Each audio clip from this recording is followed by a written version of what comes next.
Պարոն Մամիջանյան, այս պահին դատարանում մեղադրյալի կարգավիճակում է գտնվում ամենայն հայոց կաթողիկոս Գարեգին II և 6 եպիսկոպոսները։ Կխնդրեմ դուք ներկայացնեք ինչպես է սա գնահատում և արդյոք այստեղ քաղաքական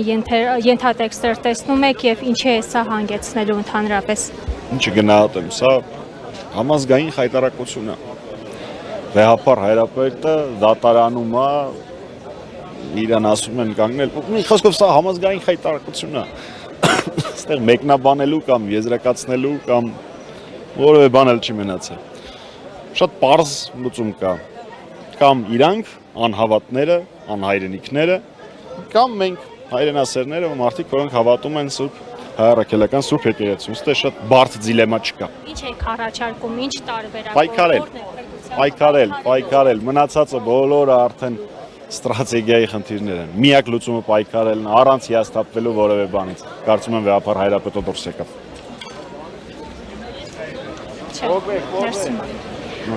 Պարոն Մամիջանյան, պայքար եք առաջարկում և բոլոր ընդդիմադիր ուժերն են պայքարի ճանապարհը առաջարկում, բայց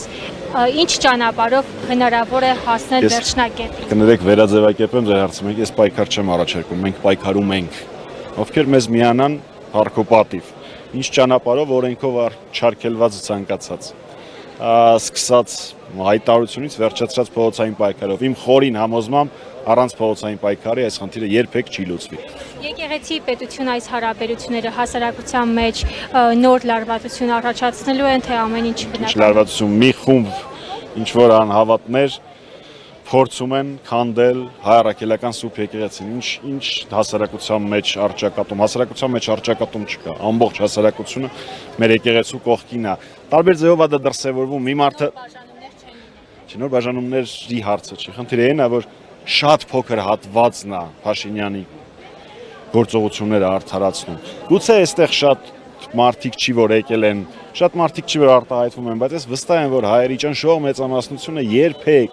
երբեք չի համակերպվի նրա հետ, որ վեհապար հայրապետին փորձում են դատել, որ մեր եկեղեցին փորձում են քանդել, պառակտել, կիսել։ Այստեղ ոչ քաղաքականություն կա, ոչ առճակատում։ Այստեղ կա ընդհանրապես արժեքային պայքար։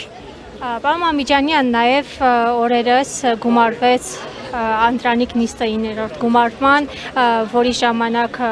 հրավեր չուղարկեցին վեհապար հայրապետին, սա ինչ մեսիջ էր, ինչ էր իր մեջ պարունակում, ինչպես եք ընդհանրապես գնահատում։ Դե զարմանալի կլներ, եթե հրավիրեին։ Ինչի գնահատեմ, այսինքն այն բանից հետո, երբ որ Փաշինյանը հայտնվել է համաշխարհային մամուլի վերնագրերում վեհապար հայրապետին ուղղված իր ասածների համար, էլ ինչ ունի, ինքը բոլոր կարմիր գծերը անցել է։ Խնդիրը չի թե Փաշինյանը ինչ է պատրաստվում անել, խնդիրը այն է, թե մենք դրան ինչ կհակազդենք, մենք հայրենասերներս, հայերս, իրան ինչ կհակազդենք, ուրիշ ոչ մի հարց էլ չի մնացել։